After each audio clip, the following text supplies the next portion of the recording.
Okay, so we're going to look into what is called database data-driven EMR node segments. Let's open an EMR node. I go directly into the input form by keeping the Command key on Macintosh or Control key on Windows. It opens on a concept, in this case EMR template Lynch.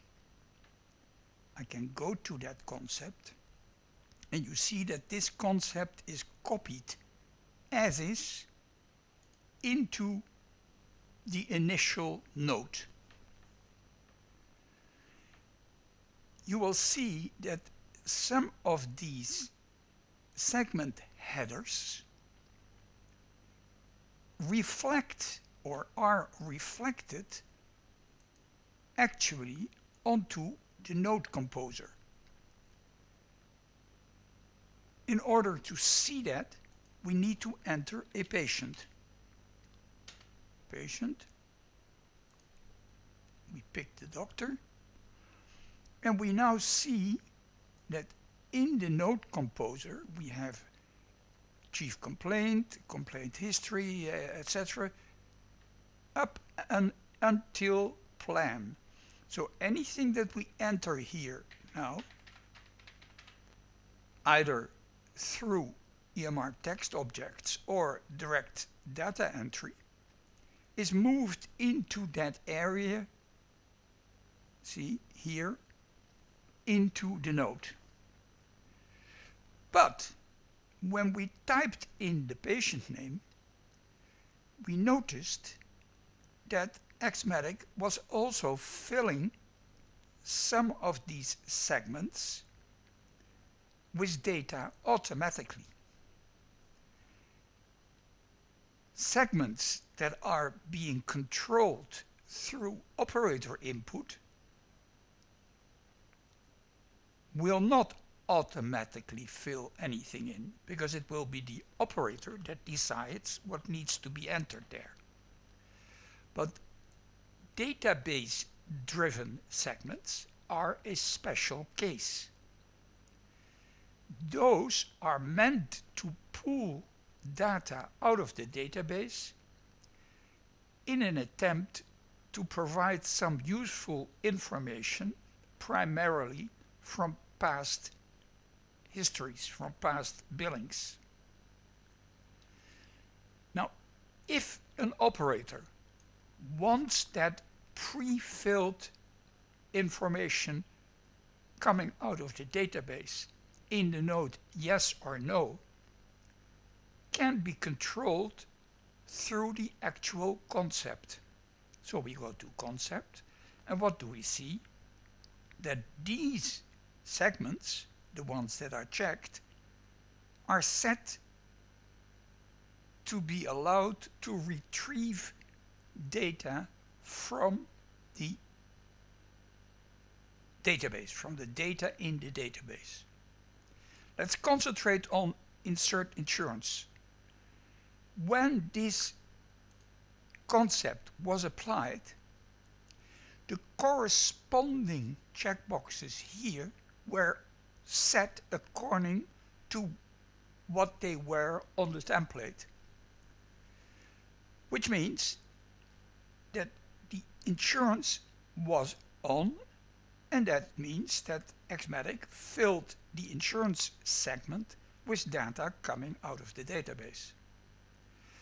But we can, on the individual basis of one node, modify that choice. So if we say for this node we don't want to insert insurance information, we can click it off, and there it goes. We can also click it on, and there it comes back.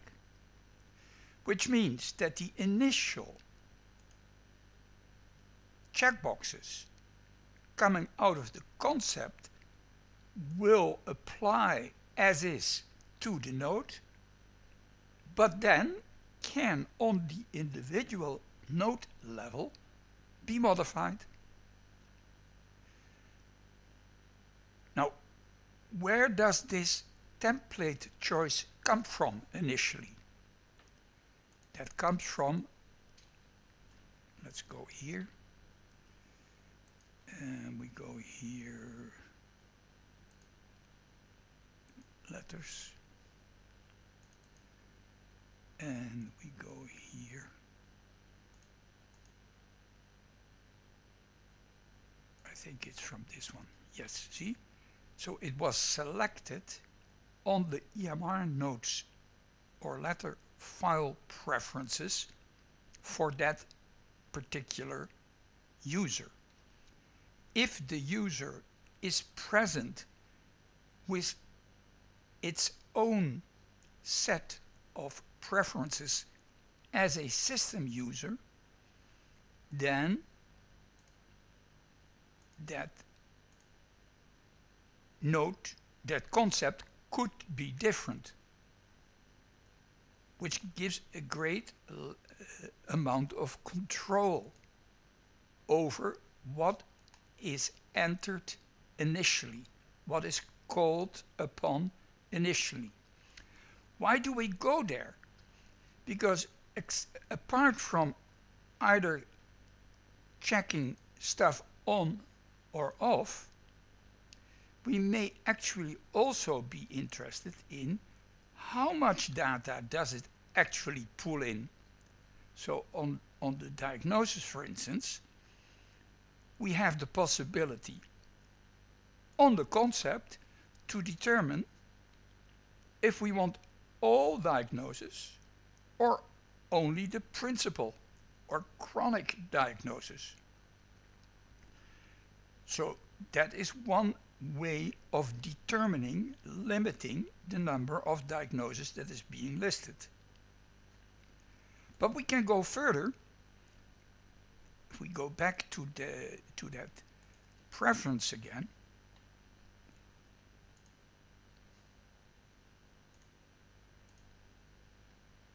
because we can determine here, now I have to figure out which one it was. Yes, see, initial maximum past services, initial maximum past medication, initial maximum past diagnosis. It is set at 10. If you say, well, you know, I would like to see a little bit more in my note, you could set this to 20, and remember, this can be different for different system users. So let's put this on 20. Now we switch this on. So diagnosis, where are the diagnoses? Past diagnosis. We switch this on and off. Apparently there are no more past diagnoses for this particular patient. That is possible. If there were more available, it would now have included 20. So what is being imported as data-driven segments can be modified, can be particularly catered for a specific view. You can also say, no, on a specific template, let's say this is a laboratory template. In many cases, a lot of those segments don't apply, which means you can quickly, simply switch them all off, which means that all of that stuff, if we reflow it, will be gone. Remember, this is a reflow of the document, and that will reconsult the concept and take into consideration eventual changes that were made to that concept. So let's put them back on. Say we want insurance in the node. we want past services in the note? Do we want past narratives? That is the narrative part of the charge? Usually not. We would like to have the principal diagnosis, but not all the diagnosis. We will want to see the past diagnosis. We could say active only, but it may represent some interest to keep a little bit more. Do we want to be warned about eventual delinquency status of the patient when we type in the patient name in the note? Do we want to insert EMR patient data coming out of the EMR patient data records? And that can be with or without eventual images. So if we say, okay, we want them with images, like say an AKG, and then we can say we want that image to have a specific size, because we don't want to go beyond the page size of a regular note. Generally speaking, this one will not be on.